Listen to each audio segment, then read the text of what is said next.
Саламатсыңар балдар. Бүгін біз сілер менен жарақаттар туралы сүйлөшөбүз. Бұл теманы оқып жатқанда сілер жарақаттардың түрлөрү, жабырлануучуга качан жана кандай жардам берүү керек, алгачкы жардам көрсөтүү үчүн кандай каражаттарды колдонуу зарылдыгы тууралуу билесиңер. Балдар, жаракат деген эмне? Жаракат бул жеңил, сыйрылуу, көгөрүү, чоюлуу, кесип алуу же оор, жаракат, күйүк, сынык болушу мүмкүн. Болгон кайсы гана болбосун зыяндар. Жаракат дайыма жабырлануучунун өзүнө, ошондой эле анын айланасындагы адамдарга күтүүсүздөн болот. Жаракат алган учурда туура жардам көрсөтүү адамдын өмүрүн сактап калышы мүмкүн.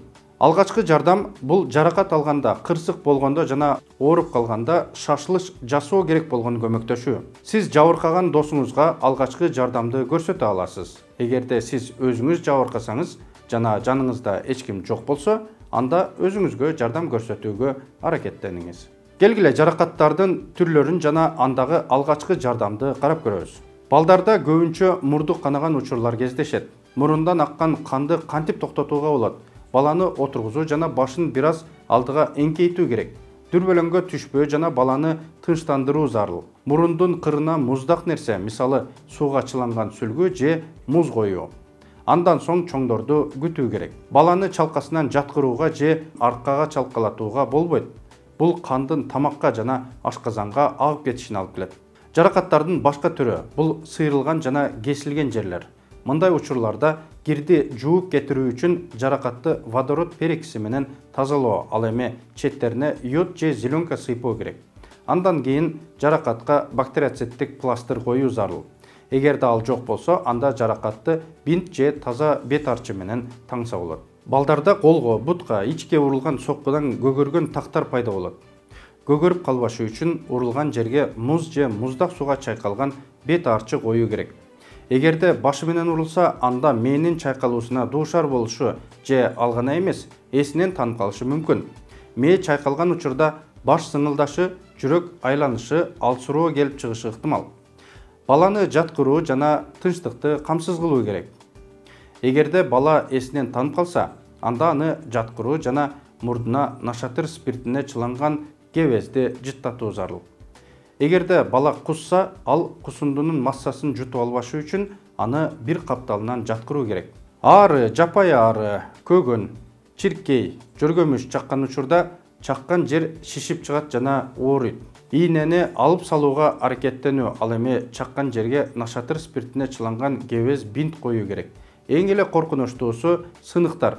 Көбүнчө буттун, колдун сөөктөрүнүн сыныктары кездешет. Эгерде сөөктүн сыныктары терини айырып кеткен болсо, анда бул ачык жаракат. Эгерде сөөк көрүнбөсө, бирок кол же бут катуу ооруп жатса, бул жабык сынык. Мындай учурда эң башкысы тынчтыкты камсыздоо зарыл. Бул үчүн колго же бутка шакшак коюлат. Ал үчүн тегиз таяктарды, картон тилкелерин колдонууга болот. Алар менен сынган бутту же колду түздөп таңуу керек. Андан кийин колду кездеме менен ороп, моюнга асып байлоо зарыл. Сынган бут болсо, соо бутка байланат. Эгерде кан агып жаткан болсо, анда сынган жерден жогорку жакка жгут байлоо жана кансыроону токтотуу зарыл. Адам жыгылганда бутун же колун кайрып алат, же сөөк бирикмелери чыгып кетет, байламталары чоюлуп калат. Мындай учурларда дагы тынчтыкты камсыздоо жана чыгып же чоюлуп калган жерге муз болбосо муздак нерсе коюу зарыл. Жаракат алган учурда дарыгерди же медайымды күтүп отура берүүгө болбойт. Ошол эле заматта алгачкы жардам көрсөтүү керек. Болбосо жаракаттардын оордошуусу, анын оор кесепеттеринен арылууга мүмкүн болбой калат. Ар бир аптечкада төмөнкү каражаттар болушу керек. Дары-дармектерден йод же зеленка, водород пероксиди, нашатыр спиртинин эритмеси. Таңуучу каражаттардан бинт, кебез, бактериоциттик лейкопластыр. Иммобилизациялоо каражаттарынан кан токтотуучу жгут, транспорттук шиналар. Эгерде мындай аптечка жок болсо, анда колдо болгон каражаттарды колдонсо болот.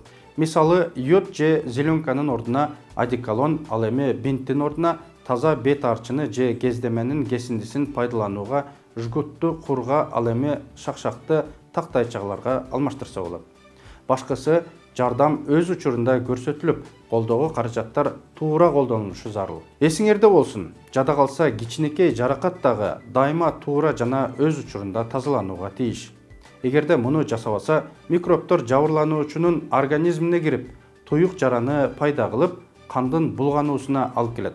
Мындан улам адам катуу ооруп калышы, ал гана эмес, каза болушу ыктымал. Ушуну менен балдар биздин сабагыбыз аягына чыкты. Жолугушканча саламатта болгула.